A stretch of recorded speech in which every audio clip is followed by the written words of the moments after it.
Hi everyone, good morning, good afternoon, good evening. This is Selvi. Today we are going to discuss about the topic called DoR versus DoD. I have a request for you all. We have covered detailed information about definition of ready and definition of done in our previous episodes in the same season.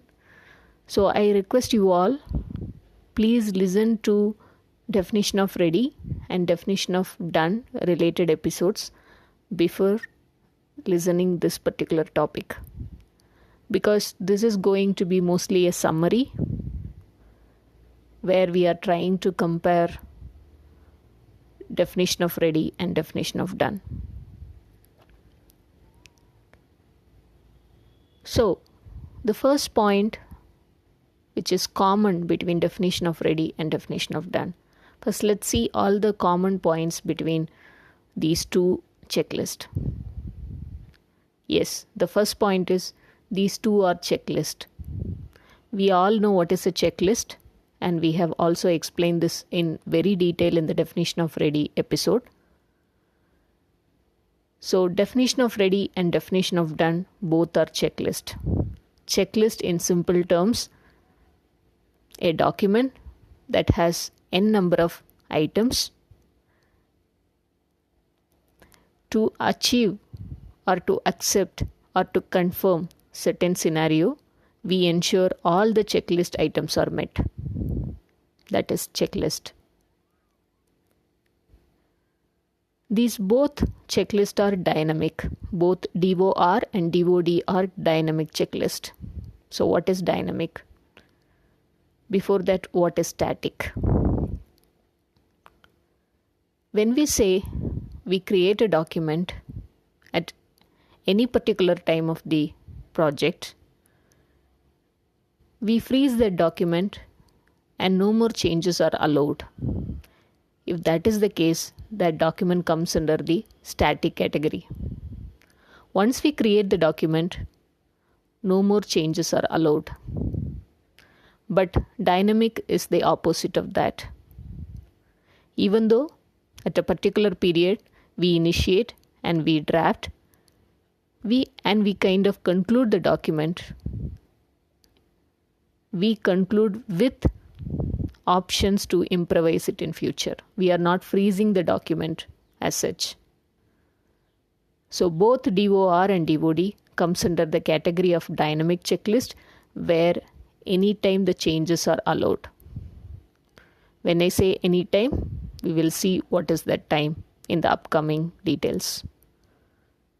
So the first point is it's a checklist, which is a common thing. Second one is these two are dynamic checklists. That is the second common thing. The third one is who is going to create this checklist. This is also a common thing. The entire team is actually responsible for creating this checklist. When I say entire team, the entire Scrum team, the development team, Scrum Master and product owner, as a team, we are going to sit together, discuss about what are the points that we need to cover as part of this definition of ready and definition of done, and prepare this checklist. This discussion will be initiated and facilitated by the Scrum Master. This is another common thing. When this checklist gets created, this checklist gets created during the start of the project, which means when we will be preparing the project related alignments, when we will be discussing about the project related details at the very beginning, these checklists will be created. As a team, in sprint 0 or in the planning sprint, we will sit together, discuss these points and prepare these documents. This is another common point. Next common point is who is allowed to update the document and when can we update the document. When we say it is dynamic, and we already saw that there are options to update these documents, when can we do that and who can do that? Of course, during the sprint execution, we are not allowed to change these documents.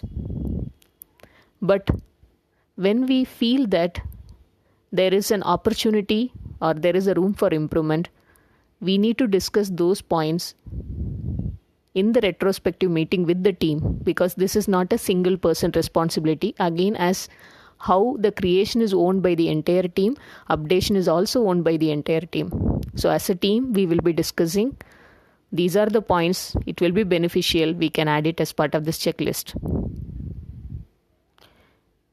When team gets into an alignment, the update will be made during the retrospective meeting, which is again facilitated by the Scrum Master. This is another common point. What is the difference then? The difference is the purpose of this document. Definition of ready helps us to identify the items that need to be pulled from the product backlog to the sprint backlog. When I say identifying the items, even though there are multiple other factors which help product owner to pick the items from product backlog to sprint backlog. The items can be something like priority of the work items, the work items that are aligned to the sprint goal,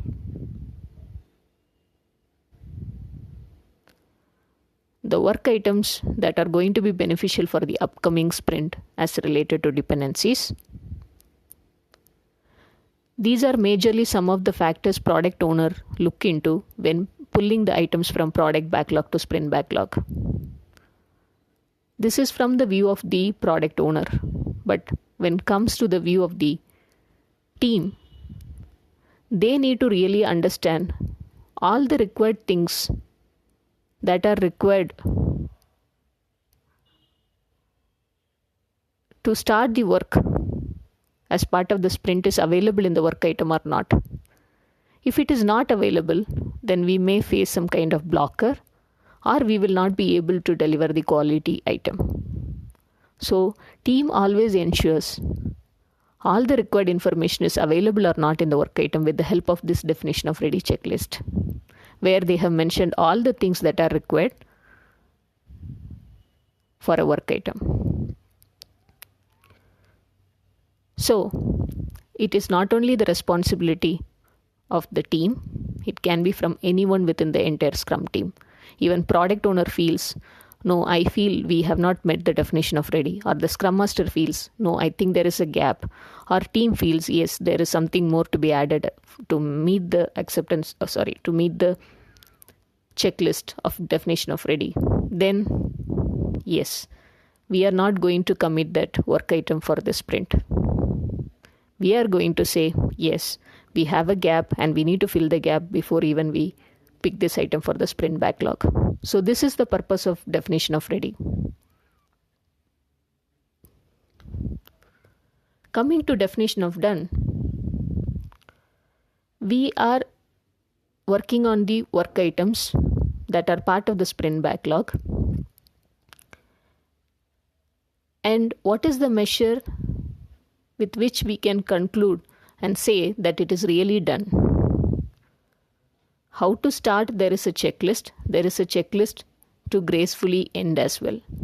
When I say gracefully ending, there are multiple items that we feel it should be taken care when we are actually developing a piece of code or implementing a functionality.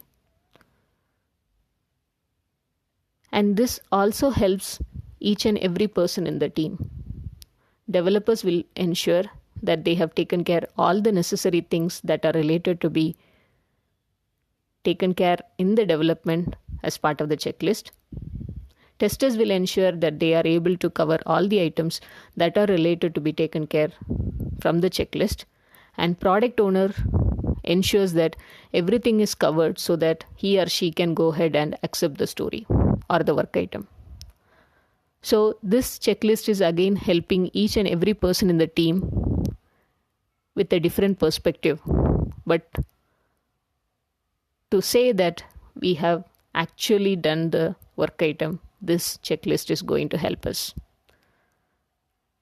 Now, finally, before concluding this topic, let's see few examples of definition of ready checklist and few examples of definition of done checklist. Checklist items that you can commonly see in definition of ready checklist are: number 1, user story, adhere to the guidelines. Second point, acceptance criteria is available. Third point, relevant UI UX wireframes are attached. Fourth point, non-functional requirements are explained. Fifth point, is document update required or not is explained. These are few examples for definition of ready. Now coming to definition of done. Acceptance criteria is met. Acceptance tests are passed. Code coverage is achieved with so and so percentage. Unit test cases design completed. Review comments are incorporated. Relevant documentation is updated. These are certain examples of definition of done checklist. So in this topic, in this episode, we have covered what are the common things that we can see in definition of ready and definition of done checklist, and what are the differences, what is the purpose of definition of ready and definition of done checklist, and few examples of DoR and DoD. I hope this episode helps you everyone in understanding DoR and DoD in detail. Thanks everyone for listening. Stay tuned.